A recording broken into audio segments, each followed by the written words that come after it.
ನಮಸ್ಕಾರ ಗುರು, ನೀವು ನೋಡ್ತಿದ್ದೀರಾ ಸಂತೋಷ್ ಸ್ಟೋರೀಸ್ಗೆ ನಿಮಗೆಲ್ಲ ಸ್ವಾಗತ. ಇವತ್ತಿನ ವಿಚಾರ ಬಂದು ಬೆಂಗಳೂರು ಬುಲ್ಸ್ ಮೇಲೆ ದಬಂಗ್ದಲ್ಲಿ ಕೇಸಿ ವಿರುದ್ಧ ಮಾನವಾಗಿ ಸೋತ ನಂತರ ದಬಂಗ್ದಲ್ಲಿ ಕೆಸಿ ಕೋಚ್ ಅವರು ಮಾತಾಡಿದ್ದಾರೆ ಅಂತ ಹೇಳಬೇಕು.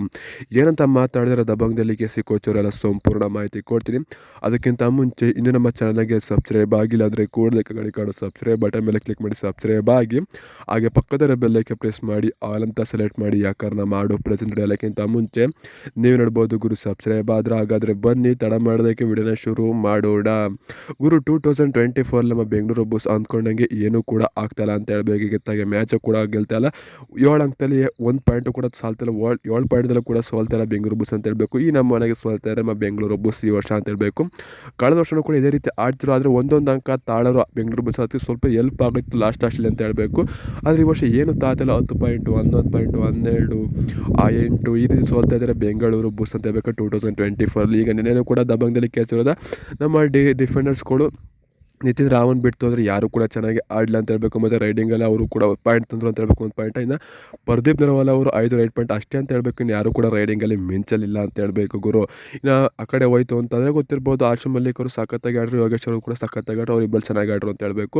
ಇನ್ನು ದಬಂಗ್ದಲ್ಲಿ ಕೆಸಿ ಕೋಚ್ ಅವರು ಏನು ಹೇಳ್ರಪ್ಪ ಬೆಂಗಳೂರು ಬುಲ್ಸ್ ಆಟಗಾರರ ಬಗ್ಗೆ ಇರೋದಾಯ್ತು ಅಂತಾರೆ.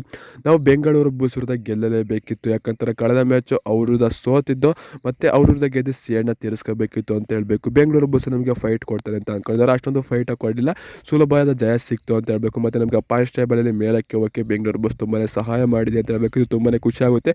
ಒಟ್ಟು ಬೆಂಗಳೂರು ಬುಲ್ಸ್ ತುಂಬಾ ಕಳಪೆ ಆಟ ಆಡಿದ್ರು ಅಂತ ಹೇಳ್ತೀನಿ. ಯಾಕಂದರೆ ರೈಡರ್ಸ್ಗಳು ಅಷ್ಟೊಂದು ಚೆನ್ನಾಗಿ ಯಾರು ಪಾಯಿಂಟ್ ತರಲಿಲ್ಲ ಬೆಂಗಳೂರು ಬುಲ್ಸ್ ಪರವಾಗಿ.